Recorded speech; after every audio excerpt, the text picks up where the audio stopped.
বর্ষার মরশুমে তিস্তা নদী ফুঁসছে এবং তার ফলে তিস্তা নদীর সংলগ্ন যে অংশ, সেই অংশগুলো কিন্তু ব্যাপকভাবে ক্ষতিগ্রস্ত হচ্ছে, সেখানকার মানুষের ব্যাপক ক্ষতি হচ্ছে। এবং এটা আমরা দেখতে পাচ্ছি মোটামুটি সিকিম থেকে কালিম্পং অবধি এক বিস্তীর্ণ অঞ্চল কিন্তু ব্যাপকভাবে ক্ষয়ক্ষতির সম্মুখে পড়েছে। এখন প্রশ্ন হচ্ছে, তিস্তা নদীর এই অবস্থা হলো কি করে? এর পেছনে প্রাকৃতিক কারণ রয়েছে নাকি অন্য কিছুও ব্যাপার রয়েছে, সেটাই হচ্ছে প্রশ্ন। বর্ষার মরশুমে তিস্তা, যেরকমটা আমরা জানি, বরাবরই ভয়াল খরস্রোতা, কিন্তু গত বছর থেকে তিস্তার জলস্ফীতিতে ধ্বংসের পরিমাণ বেড়েই চলেছে সিকিম থেকে পশ্চিমবঙ্গের কালিম্পং জেলার বেশ কিছু অংশে। প্রভাব পড়েছে দার্জিলিং ও জলপাইগুড়ি জেলাতেও। গত অক্টোবরে লোনাক হ্রদের বিস্ফোরণ হরপা বানে সিকিমে বিধ্বংসী পরিস্থিতি তৈরি হয়। আমরা দেখেছিলাম গত বছরে কিন্তু সমগ্র উত্তর ভারতের যে পার্বত্য অঞ্চল, সেই সমগ্র পার্বত্য অঞ্চলই কিন্তু ব্যাপকভাবে ক্ষতির মুখে পড়েছিল, এটা কিন্তু আমরা দেখেছি। এবং ঠিক সেই রকমই একটা পরিস্থিতি কিন্তু এবারও হচ্ছে উত্তরবঙ্গে। এবারে জুনের টানা বৃষ্টিতে ফের সিকিমে বিধ্বংসী পরিস্থিতি দেখা দেয়। বিশেষজ্ঞদের মতে তিস্তার নদীখাত দিন দিন উঁচু হয়ে যাচ্ছে। নদীখাত অর্থে রিভারবেড। রিভারবেড জিনিসটা কি না, নদীর যে তলাটা, সেই তলাটাকে বলা হচ্ছে রিভার বেড।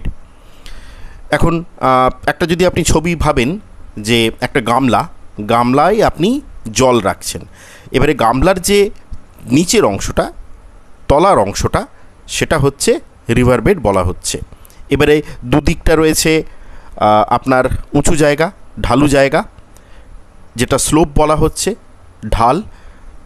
এরপরে ঢালবে যখন আমরা নদী তীরে পৌঁছাচ্ছি, সেখানে মানুষজন থাকছে।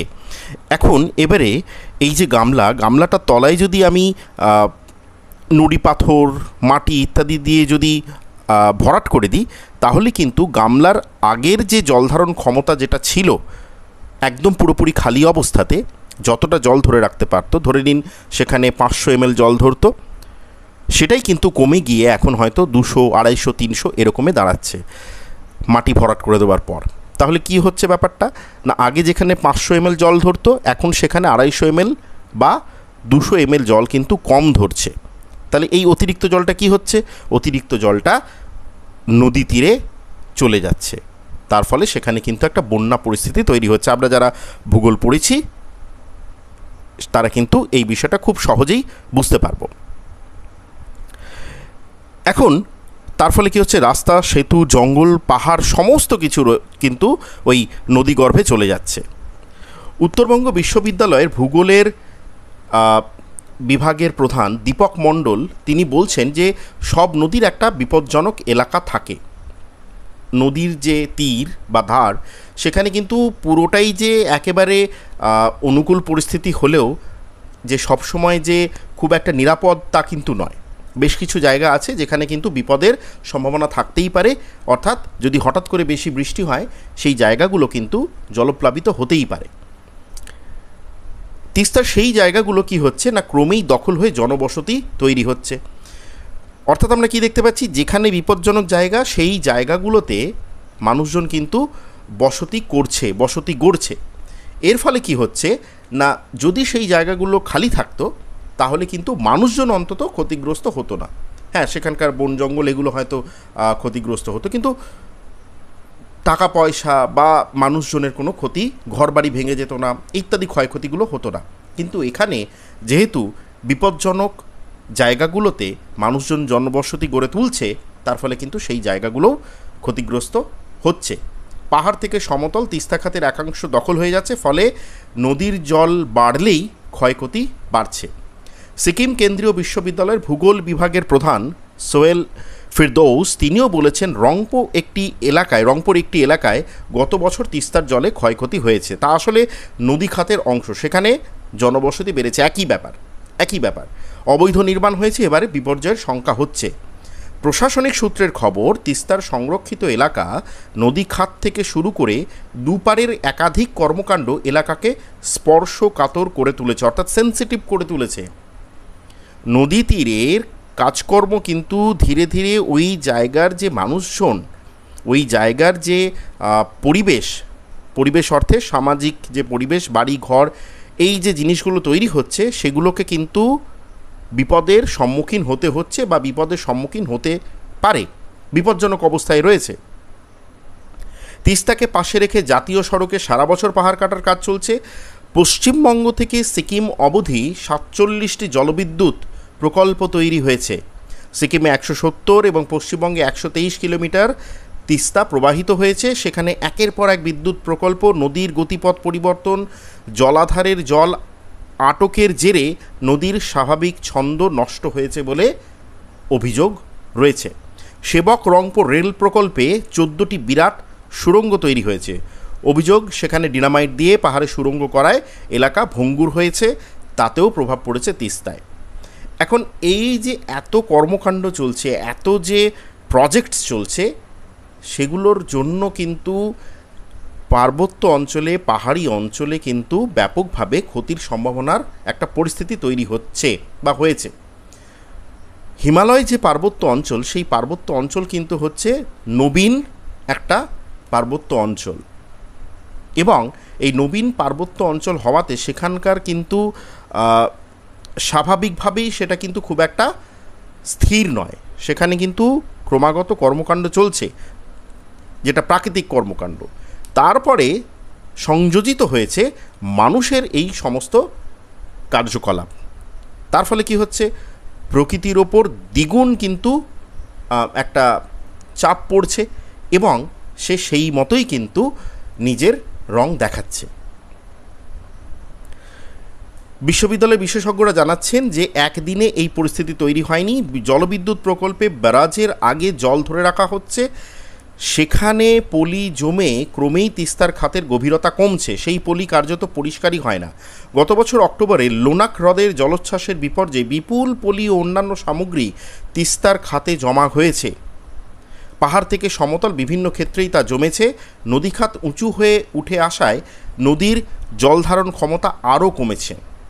আরও দুটো বিষয় শঙ্কা বাড়িয়েছে। গাছ থাকলে বাড়ে মাটির জলধারণ ক্ষমতা, এটা আমরা সবাই জানি যে ধস আটকাতে গেলে, অর্থাৎ ভূমিধস আটকাতে গেলে সেখানে কিন্তু গাছ অত্যন্ত কার্যকারী ভূমিকা একটা গ্রহণ করে।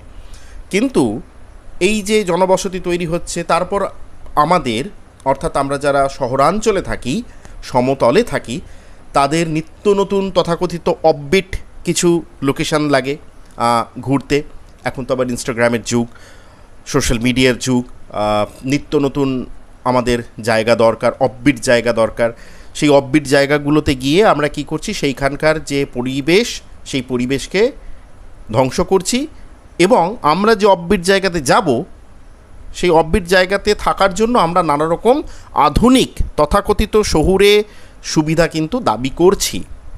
তার ফলে সেখানে কিন্তু আমাদের যে চাহিদা, সেই চাহিদা অনুযায়ী খুব স্বাভাবিক অর্থনৈতিক চাহিদার ঊর্ধ্বে তো কোনো কিছুই আর হয় না।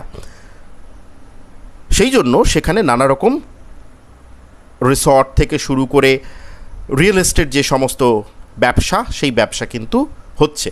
তার ফলে তার সরাসরি প্রভাব পড়ছে পাহাড়ি অঞ্চলে, এবং এই রিয়েল এস্টেটের ব্যবসা তৈরি করতে গিয়ে কাটা পড়ছে প্রচুর গাছ। এবং যেহেতু আমরা একটা অত্যন্ত স্মুথ একটা আমরা জার্নি পেতে চাইছি, সেই জন্য পাহাড় কেটে রাস্তা তৈরি হচ্ছে, যখনই পাহাড় কাটা হচ্ছে তখনই গাছ কাটা হচ্ছে। এই রকমভাবে পুরো জিনিসটাকেই, পুরো সেখানকার পরিবেশটাকেই কিন্তু একটা যাকে বলে ওই টাইম বম, তার মধ্যে কিন্তু আমরা রেখে দিয়েছি, যার ফলটা আমরা দেখতে পাচ্ছি প্রতিটি বর্ষার সময়। একটু বৃষ্টি হলেই কিন্তু সেখানে নানা রকম ভয়ঙ্কর প্রাকৃতিক দুর্যোগ কিন্তু আমরা দেখতে পাচ্ছি। বৃষ্টি হলে দ্রুত আশেপাশের বড় এলাকার যে জল, সেই জল চলে আসছে তিস্তার খাতে। দীপক মণ্ডল উনি বলেছেন যে সেবক রংপুর রেলপথও এই অঞ্চলে কাঙ্ক্ষিত নয়। অর্থাৎ এই যে পাহাড়ি অঞ্চল, এই পাহাড়ি অঞ্চলকে কিন্তু খুব যত্ন করে রাখতে হবে, প্রচণ্ড যত্ন করে রাখতে হবে। কারণ এই জায়গাগুলো এতটাই স্পর্শকাতর যে সামান্যতম এদিক ওদিক হলেই কিন্তু বিপদের একটা সম্ভাবনা কিন্তু থেকে যায়। কারণ সেই জায়গার যে ধারণ ক্ষমতা, সেই জায়গার যে চাপ সহ্য করার ক্ষমতা, এই জায়গাটার কিন্তু সমতলের মতো নয়। তাই সেখানে কিন্তু এই ধরনের কর্মকাণ্ড চললে পরে এই ধরনের জিনিস, অর্থাৎ এই যে প্রাকৃতিক বিপর্যয়, এই প্রাকৃতিক বিপর্যয় কিন্তু আসতেই থাকবে, মানুষজন মারা যাবে। এখন এর ফলে কিন্তু ওই সরকারের যে খুব একটা ক্ষতি হচ্ছে তা নয়, ওই 20 জন 25 জন মারা যাচ্ছে, ব্যাস হয়ে যাচ্ছে, তাদেরকে হয়তো 2 লাখ টাকা 3 লাখ টাকা দিয়ে দিল,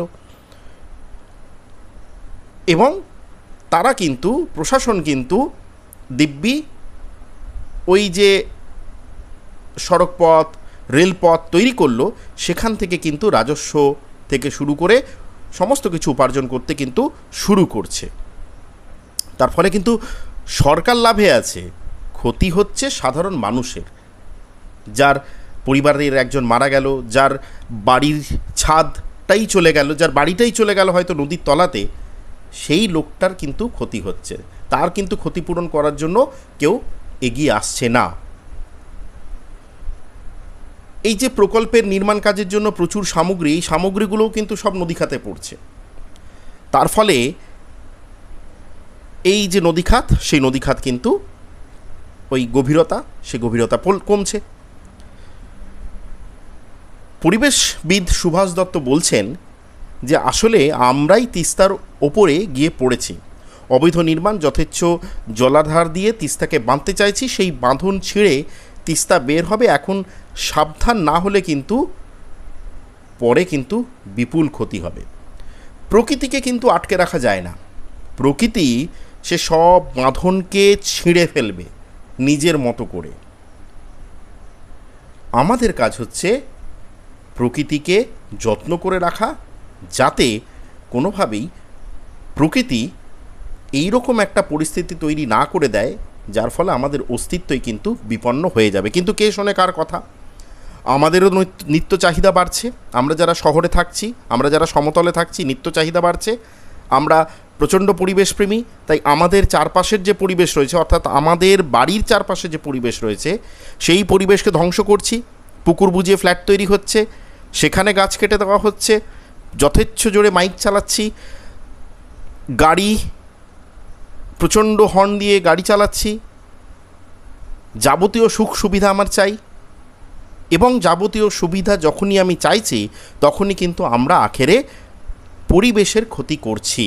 এটা কিন্তু খুব স্বাভাবিক একটা বিষয়, এবং এই পরিবেশের ক্ষতি কিন্তু আমাদের ওপরে তার প্রভাব বিস্তার করছে, আমাদের ওপরে তার প্রভাব কিন্তু ফেলছে। শুধু আমাদের শরীরে নয়, আমাদের যে মানসিক পরিস্থিতি তার ওপরও প্রভাব ফেলছে, আমাদের অর্থনীতির ওপর প্রভাব ফেলছে, সমস্ত কিছুর ওপর কিন্তু প্রভাব ফেলছে এই পরিবেশ। তাই পরিবেশকে কিন্তু ঠিক করে রাখতেই হবে। পরিবেশকে যদি ঠিক করে না রাখা হয় তাহলে কিন্তু অচিরেই আমাদের প্রবল বিপদের সম্মুখীন হতে হবে।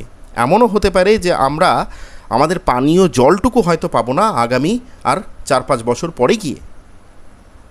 দেখতেই পাচ্ছি যে চারিদিকে কি অবস্থা চলছে, কিন্তু তবুও আমাদের টনক কিন্তু নড়ছে না। আর আমরা ওই লোক দেখানো একটা পরিবেশ প্রেমী, এই রকমই একটা ভান ধরে রয়েছি। আমরা দিব্যি পাহাড়ে যাচ্ছি, প্রচুর সেলফি তুলছি, সোশ্যাল মিডিয়াতে সেগুলো পোস্ট করছি, আমরা দেখাচ্ছি আমরা প্রচণ্ড পরিবেশপ্রেমী, কিন্তু আসলে আমরা কি করছি? আমরা প্রকৃতিকে গণিকার মতো ব্যবহার করছি।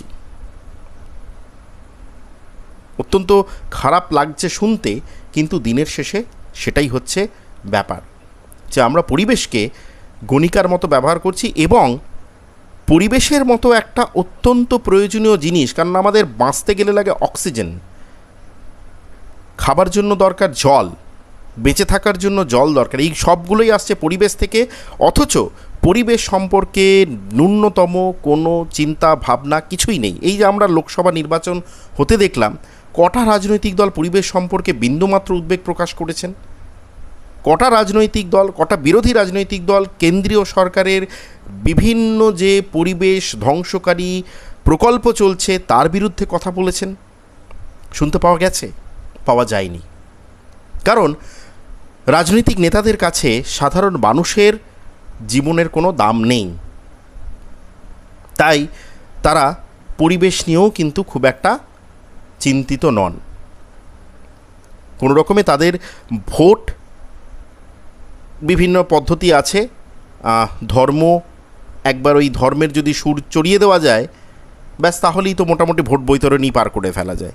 দিব্যি আমাদের দেশের মানুষজনদের, সাধারণ মানুষের এমনই মানসিক চিন্তাভাবনার দশা যে তারা নিজের দৈনিক প্রয়োজনের অপেক্ষা এগিয়ে রাখে ধর্মকে। তার ফলে আমাদের দেশে নির্বাচন হয় কিন্তু ওই ধর্মের ভিত্তিতেই,